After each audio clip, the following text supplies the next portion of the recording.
Today's quick tip is a shopping list now that you are a writer.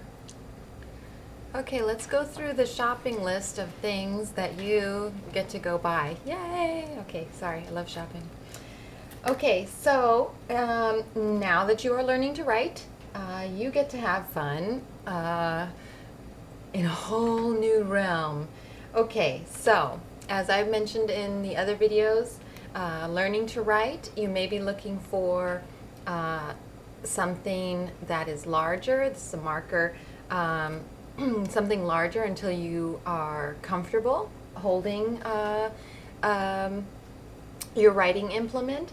So you got your markers, and I discussed crayons, and then you can graduate up to the colored pencils, as I was talking about with coloring books.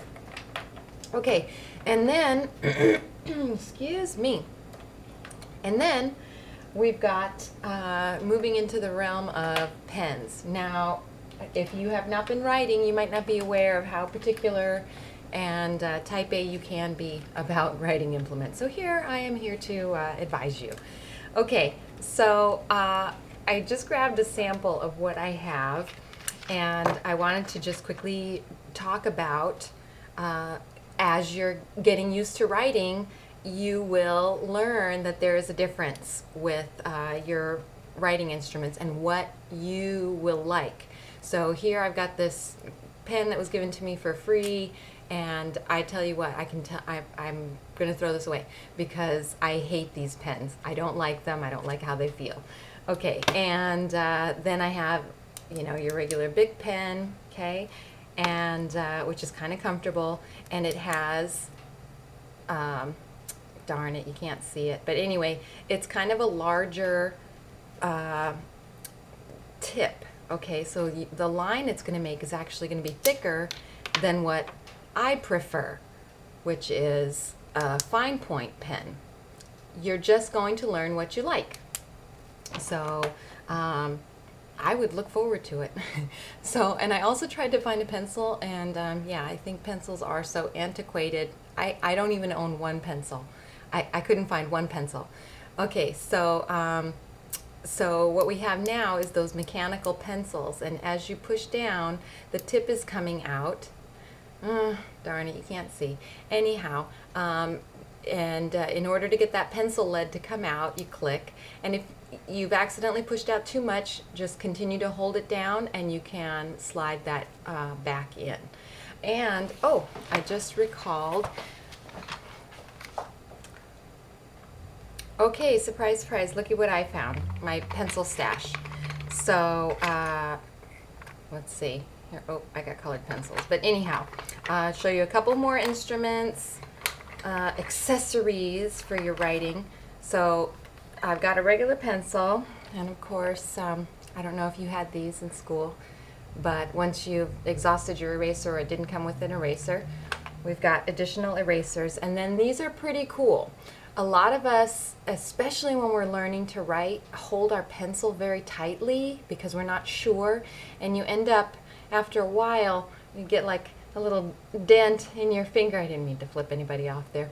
Anyway, or it can get red until your body builds up to that. And so they have these cool things too. It's like a little, I don't know, puffy pad. A lot of the kids really enjoyed using these.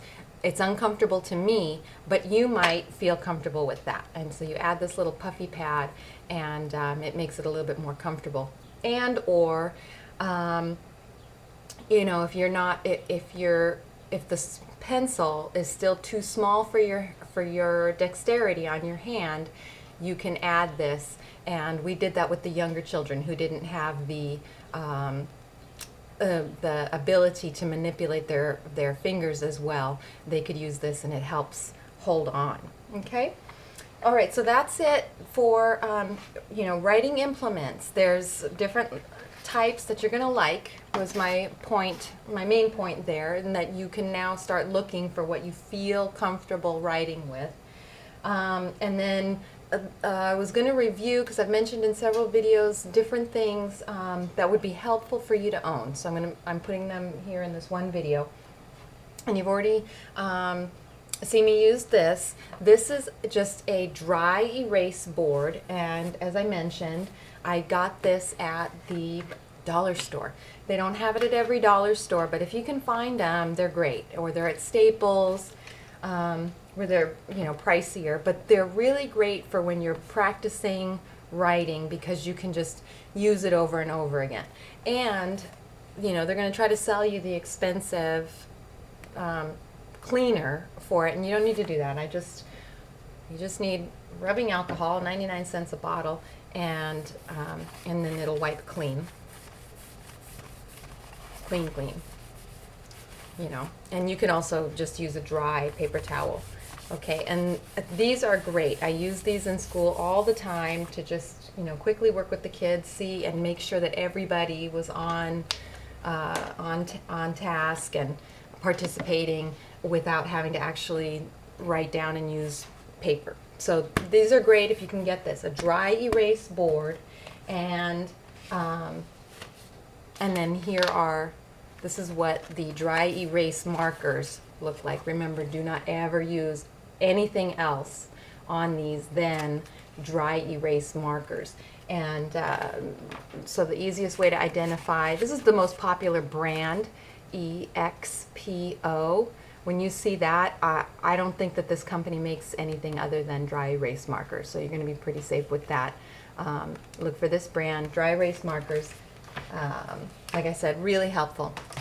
Of course, get your stack of paper. Go ahead and go to Walmart and get yourself just a stack of copy paper. But this is what I recommend for adults learning to write, is just these it's called a legal pad. And it's the right size for writing, and it also has this hard back on it. So it's just my preference, you know, of course find whatever you like, but these are great for practicing. As well as, I appreciate this line right here. I'll get into that later, but it's really, really helpful.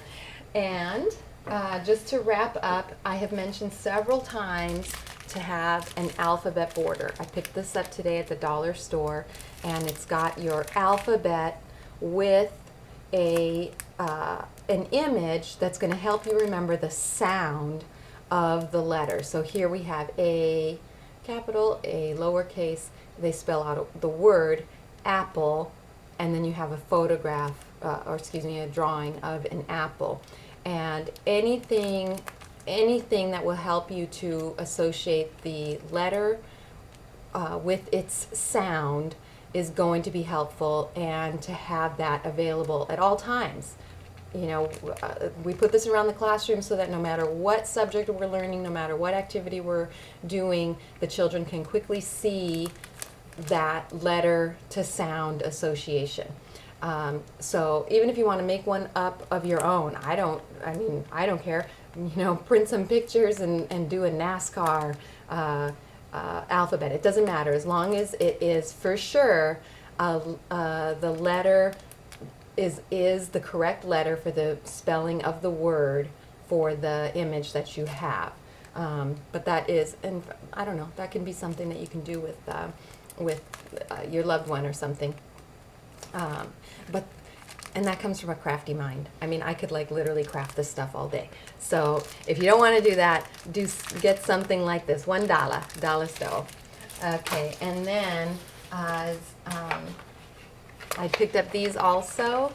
If you can get magnetic, these ones are made out of wood, but magnetic numbers and letters, you don't have to put them on the refrigerator, but these are very helpful when you have, well, you'll see. I'll use these in some lessons in the future. $1. Okay, these are helpful to have. And then lastly, this is a photo of Mavis Beacon Teaches Typing computer program. It's like a game, but it is the best thing I have ever found for learning how to type, whether you're a child or an adult.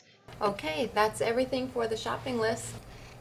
Remember, Happiness Homemade for You can be found on Facebook.com, where you can find some of the downloads that I'm talking about in the lessons.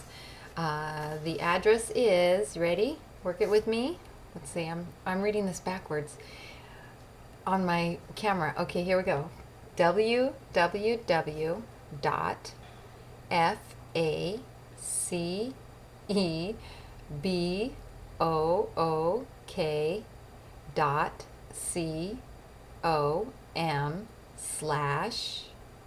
take a look at your keyboard. The slash is on the bottom row of your alphabet. There we go. Happiness Homemade for You is HAPPINESSHOMEMADE.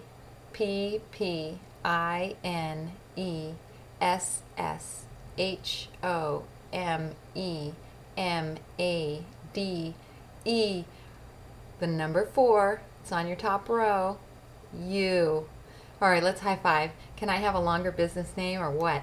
Okay, and we'll see you at on Facebook.